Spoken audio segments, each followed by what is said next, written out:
थल सेना अध्यक्ष जनरल मनोज नरवणे की किताब के पब्लिशर पेंगुइन ने साफ कर दिया है कि किताब न तो उसने छापी है, न डिजिटल रिलीज की है, न ही किसी अन्य प्लेटफॉर्म पर किसी अन्य तरीके से पीडीएफ में किसी भी तरीके से उसने किसी को नहीं दी है।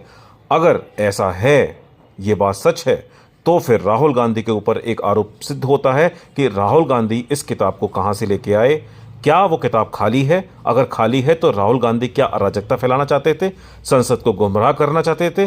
संसद को गुमराह नहीं किया जा सकता। स्पीकर को राहुल गांधी और देश को नुकसान पहुंचाने वाले सोरस एलिमेंट पर सख्त कार्रवाई करनी चाहिए। यह हमारे देश का दुर्भाग्य है कि विपक्षी दल के सबसे बड़े नेता, सांसद और देश की जनता को गुमराह कर रहे हैं। किताब छापने वाली कंपनी ने साफ इनकार कर दिया है कि हमने ऐसी कोई किताब नहीं छापी है। जबरदस्ती का ज्ञान राहुल गांधी सांसद और जनता के बीच फालतू में घुसेड़ रहे हैं। सोरस एलिमेंट के हाथों की कठपुतली बने हुए नेताओं पर सख्त से सख्त कार्रवाई होनी चाहिए।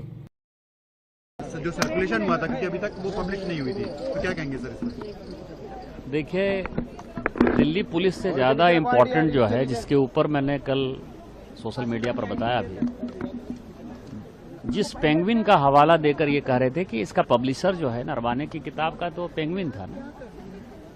पेंगुइन ने कल रात जो है एक स्टेटमेंट जारी किया कि चाहे डिजिटल फॉर्म में हो, चाहे पीडीएफ फॉर्म में हो, चाहे फिजिकल फॉर्म में हो, किसी फॉर्म में कोई भी किताब अभी तक कोई छपी नहीं है। और जो लोग इस तरह की किताबें ला रहे हैं उसके ऊपर जो है हम कार्रवाई करेंगे, एक्शन करेंगे और जो भी उनकी रेमेडीज है वो करेंगे। और इम्पॉर्टेंट फैक्टर वही है, इस पार्लियामेंट के नियम कानून है। इस पार्लियामेंट में आप किसी भी मुद्दे को गुमराह नहीं कर सकते। कोई ऐसा पेपर आप ऑथेंटिकेट नहीं कर सकते जो कि जेन्युइन नहीं है। राहुल गांधी जी ने सारी पराकाष्ठा क्रॉस कर दी। जब पब्लिशर कह रहा है कि हमने बुक पब्लिश ही नहीं किया, तो कौन सा बुक आप पब्लिश करके बुक घूम रहे हो? फिर पार्लियामेंट में, लोकसभा के अंदर जो है आपने सदन को गुमराह किया। तो मेरा तो लोकसभा स्पीकर से यह आग्रह होगा कि इनके ऊपर जो है कड़ी से कड़ी कार्रवाई होनी चाहिए, जिससे भविष्य में कोई भी मेंबर ऑफ पार्लियामेंट, ये जो लोकतंत्र का मंदिर है, इसको जो है सोरोस के कहने पर जो देश तोड़ने वाली ताकतों के साथ ये सारे तत्व काम कर रहे हैं, वो सारे तत्वों का जो है खात्मा हो जाए और लोकसभा की गरिमा, पार्लियामेंट की गरिमा और इस संविधान की गरिमा, जो संविधान से चलता है, वो जारी रहे। दूसरा जो एक महत्वपूर्ण सवाल ये है, और पिछले 2 दिन से मेरी चिंता भी है, कि हम पार्लियामेंट आते हैं और माननीय प्रधानमंत्री जी उस दिन सदन के अंदर नहीं आ पाए। माननीय स्पीकर साहब ने खुद से कहा कि कोई अप्रिय घटना हो सकती थी, इसीलिए मैंने माननीय प्रधानमंत्री जी को रोका।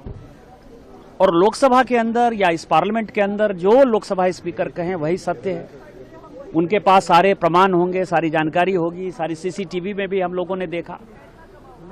तो 3 दिन हो गया है, लोकसभा स्पीकर ने, यदि आप ये समझिए कि संसद के अंदर एक सांसद सुरक्षित नहीं है, यदि सांसद के साथ मारपीट हो सकती है, देश के प्रधानमंत्री जी के साथ जो है मारपीट की साजिश हो सकती है, अप्रिय घटना की साजिश हो सकती है, इसका मतलब कि कुछ भी हो सकता है, हत्या भी हो सकती है, और वो सभी हत्यारे लोग हैं।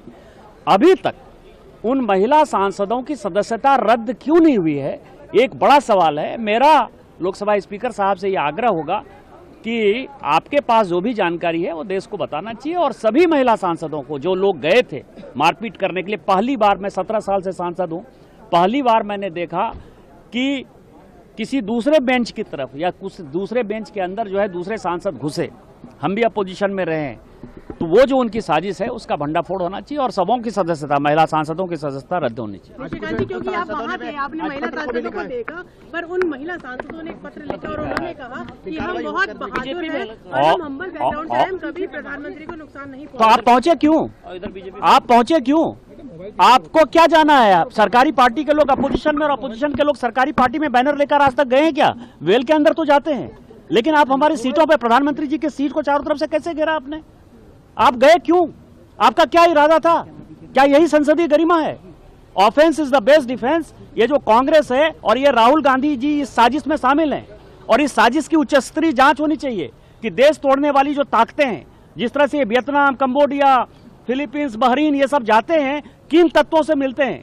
यूएसएड के साथ सैम पित्रोदा के क्या रिलेशन है? सोरोस फाउंडेशन के साथ सैम पित्रोदा के क्या रिलेशन है? सैम पित्रोदा के साथ आप घूमते हैं। ये सारी उच्चस्तरीय जांच होनी चाहिए। Offence is the best defence. और इस तरह की जो पार्टी है, जो कांग्रेस देश को खंडित करने का जो इरादा रखती है, उसके ऊपर कार्रवाई होनी चाहिए। आप जो मांग कर रहे हैं